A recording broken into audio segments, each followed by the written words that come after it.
नमस्कार, मैं रवीश कुमार। पेंशन को लेकर वाकई सद्बुद्धि आ गई है या कर्नाटका में चुनाव है इसलिए नई पेंशन स्कीम में सुधार के लिए कमेटी बनाई गई है। केंद्र सरकार ने वित्त सचिव टीवी सोमनाथन की अध्यक्षता में यह कमेटी बनाई है।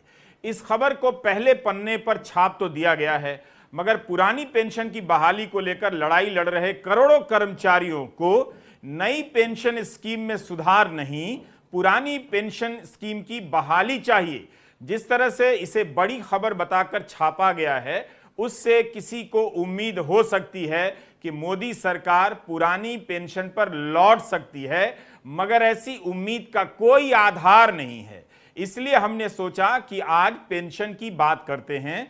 हमारा साफ मानना है कि सरकार जितना काम नहीं करती है उससे ज्यादा पैसा प्रचार पर फूंक देती है। जिन इमारतों की जरूरत नहीं होती अपने प्रचार के लिए उससे भी भव्य इमारतें बना देती है। अब जब गोदी मीडिया खुद ही दिन रात सरकार के प्रचार में जुट गया है तो सरकार को प्रचार का पैसा बंद कर देना चाहिए और इस पैसे से पेंशन दे देनी चाहिए। उसका ज्यादा प्रचार होगा।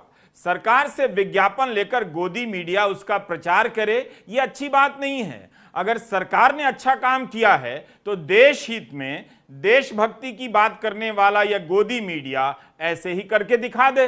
ज्यादा नहीं, केवल 1 महीना। आप देख रहे हैं रवीश कुमार ऑफिशियल, हमारा यूट्यूब चैनल। आपने तो सब्सक्राइब किया ही है, लोगों से भी कहिए कि सब्सक्राइब करें, संभव हो तो ज्वाइन भी करें। और हां, वीडियो पूरा देखा कीजिए, काफी मेहनत से तैयार किया जाता है। दुनिया में 2 ही जगह हैं जहां पेंशन को लेकर बड़ा आंदोलन चल रहा है। एक फ्रांस है, दूसरा भारत। फ्रांस में पेंशन का आंदोलन राष्ट्रव्यापी और हिंसक हो चुका है, लेकिन वहां के मीडिया ने पेंशन आंदोलन को दिखाना बंद नहीं किया। फ्रांस एक विकसित और अमीर देश है, इसके बाद भी पेंशन वहां बुनियादी मुद्दा है। कई हफ्तों से चल रहा विरोध प्रदर्शन बढ़ता ही जा रहा है। राष्ट्रपति मैक्रों के पसंदीदा रेस्तरां में लोगों ने घुस के हल्ला मचा दिया। यही नहीं, जब फ्रांस की प्रधानमंत्री एलिजाबेथ बोर्न से बातचीत हो रही थी तो मजदूर संघ बैठक से निकलकर चला गया। फ्रांस की यूनियन ने 11वीं बार हड़ताल का ऐलान कर दिया है। दूसरी तरफ भारत में भी पुरानी पेंशन की बहाली को लेकर कई साल से हर महीने आंदोलन कहीं ना कहीं चल रहे होते हैं। समय समय पर अलग अलग राज्यों में नई पेंशन नीति के खिलाफ विरोध प्रदर्शन होते रहते हैं, मगर गोदी मीडिया इन प्रदर्शनों को नहीं दिखाता है। भारत में यह आंदोलन पूरी तरह से अहिंसक और लोकतांत्रिक तरीके से चल रहा है। इसके बाद भी इनकी मांग पर चर्चा नहीं होती। 2004 के बाद नौकरी में आए लोगों के रिटायर होने के बाद उनकी क्या आर्थिक स्थिति है, इस पर कहीं कोई रिपोर्टिंग नहीं है। इसलिए आज हमारी इस पर त्वरित टिप्पणी है। मोदी सरकार नई पेंशन स्कीम में सुधार के लिए कमेटी बना रही है, मगर पुरानी पेंशन स्कीम की बहाली के लिए नहीं है। क्या यह कमेटी पुरानी पेंशन की वापसी का रास्ता बनाती है? कमेटी को जो काम दिया गया है उससे बिल्कुल नहीं लगता। इसमें बस इतना ही है कि न्यू पेंशन स्कीम में बदलाव की क्या क्या जरूरतें हैं, बताइए। आखिर यह कदम क्यों उठाया गया?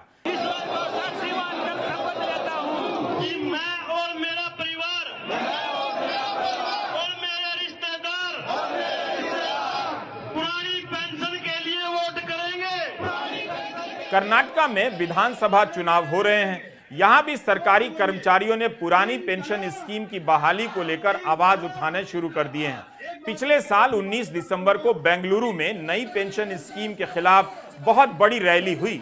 डेक्कन हेरल्ड ने रिपोर्ट किया है कि 1 मार्च को भी कर्नाटका के सरकारी कर्मचारियों ने इस मुद्दे को लेकर प्रदर्शन किया।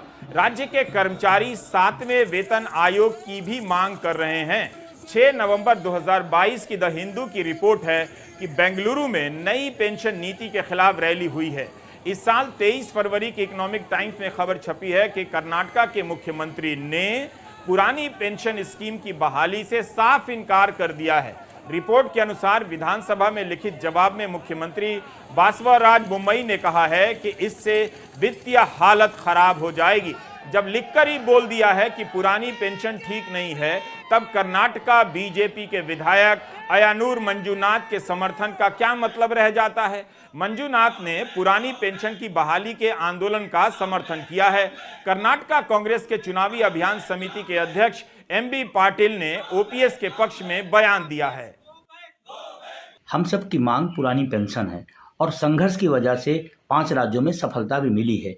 अभी केंद्र सरकार ने जो एनपीएस पर कमेटी बनाई है, ये हमारे संघर्ष का परिणाम है, दबाव है, ये बात सही है। लेकिन हमारी मांग एनपीएस में सुधार नहीं है, हमें पुरानी पेंशन चाहिए। और जो कमेटी बनाई गई है वो सुधार के लिए बनाई गई है, एनपीएस में सुधार क्या करना है। जबकि एनपीएस के दुष्परिणाम सामने आए हैं, किसी को 1800, किसी 2600, किसी को 4200 रुपये मिल रहे हैं। तो सुधार की अब कोई चांस नहीं है। हम तो कहते हैं कि माननीय वित्त मंत्री जी या भारत सरकार, माननीय प्रधानमंत्री जी पुरानी पेंशन लागू करें। और जब परिणाम सामने आ चुके हैं, अब कुछ कहने की कोई जरूरत नहीं रह गई है। पुरानी पेंशन बहाली का मुद्दा चुनाव के रास्ते ही केंद्र में आता जा रहा है और छत्तीसगढ़, राजस्थान, झारखंड, पंजाब और हिमाचल प्रदेश में वापसी भी कर चुका है। कांग्रेस ने इस मुद्दे को राजनीतिक समर्थन और पुरानी पेंशन को लागू करना शुरू कर दिया, तो अब आम आदमी पार्टी भी इस होड़ में शामिल है। पंजाब में भी पुरानी पेंशन स्कीम को लागू करने का वादा किया है और अब आम आदमी पार्टी कर्नाटका में भी इसका वादा कर रही है।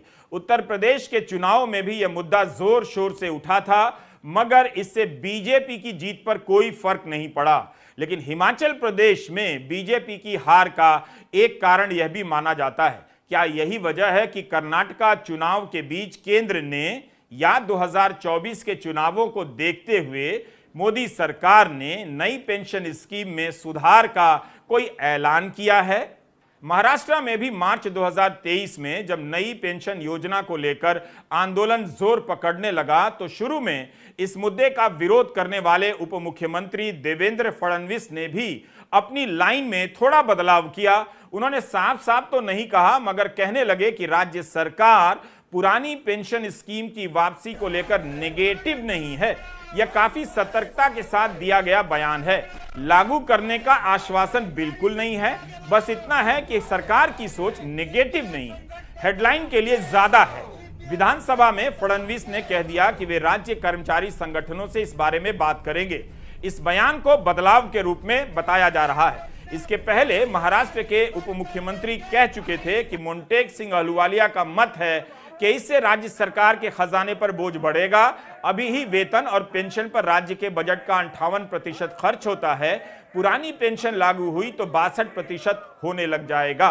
राज्य के मुख्यमंत्री एकनाथ शिंदे इस मामले पर पॉजिटिव रुख अपनाने का दावा करते हैं, लेकिन यह मुद्दा अब बीजेपी को परेशान कर रहा है। ऐसा लगता है हर चुनाव में बीजेपी इस मुद्दे को टालती रही है, लेकिन अब कई चुनावों के बाद उसके लिए टालना मुश्किल लगता है। इसलिए बीजेपी इस मसले में पॉजिटिव होने के नाम पर बयान दे रही है। मगर पॉजिटिव होना क्या होता है? अगर यह मुद्दा सही है तो बाकी राज्यों की तरह सीधे लागू कर दीजिए।